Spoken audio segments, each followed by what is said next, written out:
Galera, um novo Tomb Raider está sendo desenvolvido com novas mecânicas e ele é de mundo aberto assim, totalmente agora. Ficou curioso e quer saber mais sobre esse novo jogo dessa franquia lendária? Então assista até o final.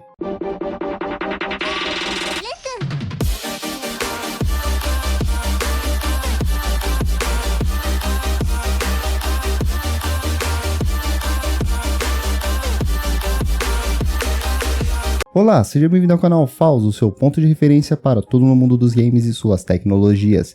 Se você é novo por aqui, já se inscreve e ativa o sininho para não perder nenhum conteúdo. E isso é super importante, já que a maioria assiste aos vídeos regularmente, mas ainda não se inscreveu. Vamos mudar isso agora e ajudar o canal a chegar aos primeiros 1000 inscritos. Galera, não é novidade para ninguém que Tomb Raider foi um dos jogos que revolucionaram a indústria dos games. Seu primeiro jogo foi lançado em 1996, desenvolvido pela Core Design e publicada pela Eidos Interactive, responsável por sagas como Hitman, Batman Arkham e Just Cause, entre outras franquias por aí. O jogo nos apresenta Lara Croft, uma arqueóloga que se desafia em explorações, resoluções de enigmas e enfrenta inimigos para encontrar artefatos antigos. Ela também serviu como inspiração para a criação de Nathan Drake, o protagonista dos jogos Uncharted.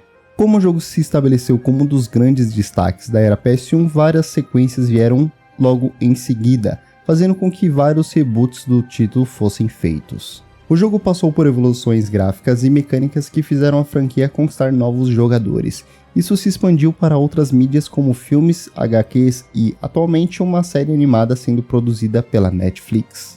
Em 2013, a saga ganhou uma nova cara com um reboot que nos trouxe para onde tudo começou. Lara, uma jovem arqueóloga, em busca dos segredos dos mundos antigos, seguindo os passos de seu falecido pai.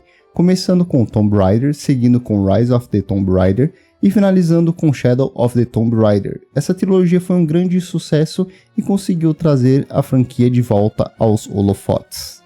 Desde 2018, ano do lançamento do último jogo da franquia, não tínhamos nenhum projeto sendo comentado, mas acontece que a Crystal Dynamics, em parceria com a Amazon Games, está desenvolvendo um novo jogo. Mantendo o estilo de mundo aberto e sendo produzido na Unreal Engine 5, o jogo pode ser mais um grande sucesso.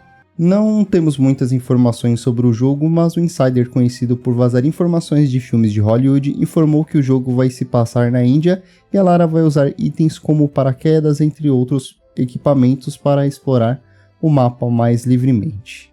Algo que, sinceramente, já podemos fazer nesses últimos jogos da franquia. Ele ainda menciona que, se não houverem impedimentos, o jogo pode ser lançado em até um ano. O jogo ainda pode ser revelado em breve, tendo uma especulação de lançamento prevista para maio de 2025. Ele também revela parte do que seria a lore do game, que diz que um desastre natural atinge o norte da Índia, revelando as ruínas e artefatos do antigo imperador Ashoka. Lara, então, se vê tendo que enfrentar outros pesquisadores que querem tomar as riquezas do lugar e lutar contra uma organização inimiga. Como mencionado anteriormente, a Amazon está por trás desse game, e ela está ainda produzindo uma série em live action do jogo, prevista para começar a ser gravada em 2025. Vai lembrar que a Amazon lançou a série em live action de Fallout, e ainda vai produzir uma série de God of War, ou seja, a Amazon está apostando tudo no mundo dos games. Não é de hoje que as indústrias cinematográficas tentam se envolver no mundo dos games, mas acredito que nos dias de hoje, por causa do serviço de streaming, isso é ainda mais viável para os dois lados. Tivemos o caso do Cyberpunk, onde a animação levou novos jogadores até o game, e tivemos The Last of Us, que funcionou da mesma forma. Só espero que eles mantenham a essência, pelo menos dos últimos 3 jogos, e que não tentem empurrar temas irrelevantes para o jogo. E aí pessoal, o que vocês acharam dessa notícia bombástica? Quero saber a opinião de vocês, então deixe nos comentários que eu vou ler e responder. Se curtiu o vídeo e quer ver mais conteúdo como esse, não se esqueça de deixar o seu like e se inscrever no canal para não perder nenhum vídeo no futuro. Compartilha também com seus amigos que também são fãs de games. E muito obrigado por me acompanhar até aqui mais uma vez. E eu espero que tenham gostado do conteúdo e que continuem acompanhando o canal. Até o próximo vídeo pessoal, fiquem com Deus e falou!